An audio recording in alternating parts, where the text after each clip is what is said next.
like a Hellcat.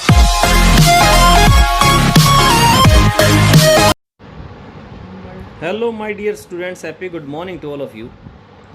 Dear students, this is my next lecture of lesson number 6, Manufacturing Industries of 10th class Geography. Let's we start. While spinning continues to be centralized in Maharashtra, Gujarat and Tamil Nadu, weaving is highly decentralized to provide scope for incorporating traditional skills and designs of weaving in cotton, silk, zari, embroidery, etc. देखिए dear students, जो spinning है, जो कताई का जो काम होता था वो तो सेंट्रलाइज था, है कह सकते हैं, महाराष्ट्र में है, गुजरात और तमिलनाडु में. लेकिन जो बुनाई का जो काम था वो क्या था, ज़्यादातर क्या है, डिसेंट्रलाइज्ड है, मतलब फैला हुआ है, जिसमें क्या आता है, कॉटन की, सिल्क की और जरी की, और इसको कशीदाकारी कहते हैं. आपको एम्ब्रॉयडरी आपको पता है सूट के ऊपर होती है. India has world class production in spinning but weaving supplies low quality of fabric as it can not use much of the high quality yarn produce in the country. जो हमारी भारत की जो कताई है, जो धागा बनाया जाता है, वो क्या है, बहुत ही उच्च स्तर का है, मतलब बहुत अच्छा है. लेकिन जो बुना हुआ वस्त्र है हमारा, जो फैब्रिक्स हैं, वो क्या है, हाई क्वालिटी के नहीं होते हैं. और हम क्या करते हैं, हाई क्वालिटी का जो यार्न है उसका भी प्रयोग नहीं कर पाते हैं. Weaving is done by handloom, powerloom and in mills. जो बुनाई का जो काम होता है वो कहाँ होता है, हैंडलूम में होता है, मतलब हाथों से जो काम होता है, हथकरघा कह सकते हैं. पावरलूम जहाँ से इलेक्ट्रिसिटी का यूज़ होता है, पावर का यूज़ होता है, पावरलूम कहा जाता है. एंड मिल्स, और मिलों में होता है. The hand spun khadi provides large scale employment to weavers in their homes as a cottage industry. जो हथकरघा खाकी है, खादी जो है, वो क्या करती है, बहुत बड़े स्केल पर एम्प्लॉयमेंट वीवर्स को प्रदान करती है एज ए कॉटेज इंडस्ट्री, मतलब कुटीर उद्योग इसको हिंदी में कहते हैं. कुटीर उद्योग में ये बहुत बड़ा उद्यम है और ये बहुत से लोगों को क्या देती है, एम्प्लॉयमेंट प्रोवाइड करवाती है. India's export yarn to Japan.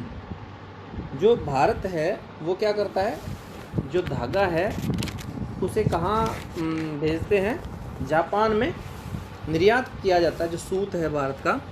Other importers of cotton goods from India are USA, UK, Russia, France, East European countries, Nepal, Singapore, Sri Lanka and African countries. और भी जो कई आयातक जो देश हैं जहाँ पे हम भेजते हैं सूती वस्त्र को, उनमें ये सभी देश आते हैं. India is the second largest installed capacity of spindles in the world.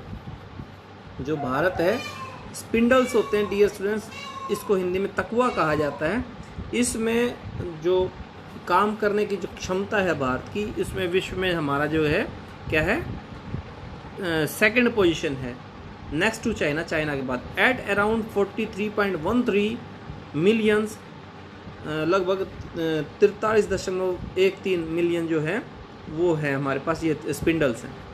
Since the mid 80s the spinning sector has received a lot of attention. और जो भारत में 1980 का जो दशक आया, 10 साल जो थे, उसमें इसकी तरफ, स्पिनिंग सेक्टर की तरफ बहुत ज़्यादा ध्यान दिया गया. We have a large share in the world trade of cotton yarn accounting for 1/4 of the total trade. जो भारत की जो सूती जो रेशा है, जो यार्न है, जिसे हम कह सकते हैं कॉटन यार्न, सूती जो रेशा है, धागा है, उसमें इसकी हमारे देश की जो विश्व के व्यापार में भागीदारी बहुत बड़ी है. और इसका जो टोटल 1/4 है, किसका जो टोटल ट्रेड होता है उसका 1/4 है. How our trade in garments is only 4% of the world total. लेकिन जो गारमेंट्स है उसमें केवल 4% है, जो वर्ल्ड का टोटल का कितना 4% है। Our spinning mills are competitive at the global level and capable of using all the fibers we produce। और जो हमारी जो स्पिनिंग मिल्स हैं वो अब हम क्या कर सकते हैं, उनसे कंपटीशन, विश्व के जो स्तर के ऊपर हम इनसे कंपटीशन कर सकते हैं। और जो हम सूत पैदा करते हैं, मतलब जो यान पैदा करते हैं, और उसका उपभोग, मतलब हम उसको फाइबर्स को भी प्रोड्यूस कैपेबल हैं, उसको हम यूज़ भी कर सकते हैं। The weaving, knitting and processing units cannot use much of the high quality yarns that is produced in the country। जो हमारी जो हमारी इकाइयाँ हैं, जो यूनिट्स हैं हमारी, किसकी, कताई की और इसकी यूनिट्स हैं प्रोसेसिंग की, वो हम यहाँ पे क्या नहीं करते, ज़्यादा हाई क्वालिटी का यान यूज़ नहीं करते जो हमारे देश में पैदा होता है। These are some large and modern factories in these segments, but most of the production is in the fragmented small units which cater to the local market। जो इसमें इस क्षेत्र में, मतलब हमारे देश में कुछ ही बड़े कारखाने हैं, फैक्ट्रीज़ हैं, बाकी जो छोटी छोटी यूनिट्स हैं वो हमारी वो फैली हुई हैं पूरे देश में। और जो इनमें से जो उत्पादन होता है वो केवल क्या होता है, लोकल मार्केट की मांग को ही पूरा कर पाता है। This mismatch is a major drawback for the industry. ये जो मिसमैच है ये बहुत बड़ी कमी है हमारे देश इस इंडस्ट्रीज़ के लिए। As a result many of our spinners export cotton yarn while apparel garment manufacturers have to import fabrics. इसके कारण क्या है, हमारे जो कताई करने वाले हैं वो क्या करते हैं, यार्न को एक्सपोर्ट करते हैं, और जो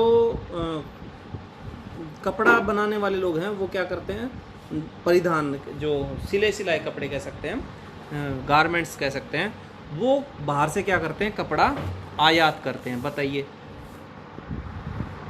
although we have made significant increase in the production of good quality long staple cotton, the need to import is still felt। देखिए, हमारे देश में जो प्रोडक्शन जो है वो इंक्रीज़ हुआ है गुड क्वालिटी के जो लॉन्ग स्टेपल यान, मतलब जो लंबे रेशे वाले जो यान है, कपास है, कॉटन है, उसका जो प्रोडक्शन बढ़ा है, फिर भी हमें इंपोर्ट की ज़रूरत पड़ती है, महसूस होती है। Power supply is erratic and machinery need to be upgraded in the weaving and processing sector. देखिए, पावर सप्लाई और जो मशीनरी है वो अपग्रेड होनी चाहिए इस वीविंग और प्रोसेसिंग जो सेक्टर है उसमें। ये हमारी समस्याएं भी हैं इस सेक्टर से कुछ जुड़ी हुई।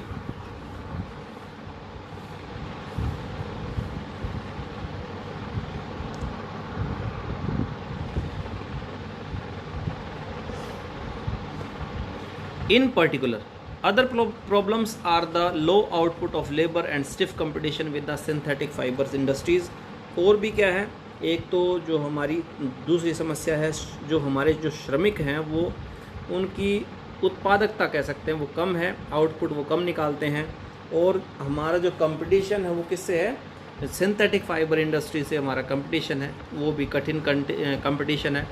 लास्ट इज़ जूट टेक्सटाइल्स, पटसन उद्योग इसको हिंदी में कहते हैं। India is the largest producer of raw jute and jute goods and stands at second place as an exporter after Bangladesh. Bangladesh के बाद देखिए हम सबसे बड़े कच्चे जो जूट है उसके सबसे बड़े उत्पादक हैं हम। सेकंड पोजीशन है बांग्लादेश के बाद, जिसमें जूट और जूट से बना सामान सभी आ जाता है। There are about 70 jute mills in India. Bharat में लगभग 70 जूट मिल हैं। Most of these are located in West Bengal, mainly along with bank of the Hooghly river in a narrow belt. ज़्यादातर इसमें किस में, वेस्ट बंगाल में हैं, जो एक बेल्ट है हुगली रिवर के साथ साथ एक संकरी बेल्ट है, 98 kilometre long and 3 kilometre wide. 98 kilometre लंबी और 3 किलोमीटर चौड़ी है। प्रिय विद्यार्थियों, आज के लिए इतना ही। Wait for my next lecture. Thank you.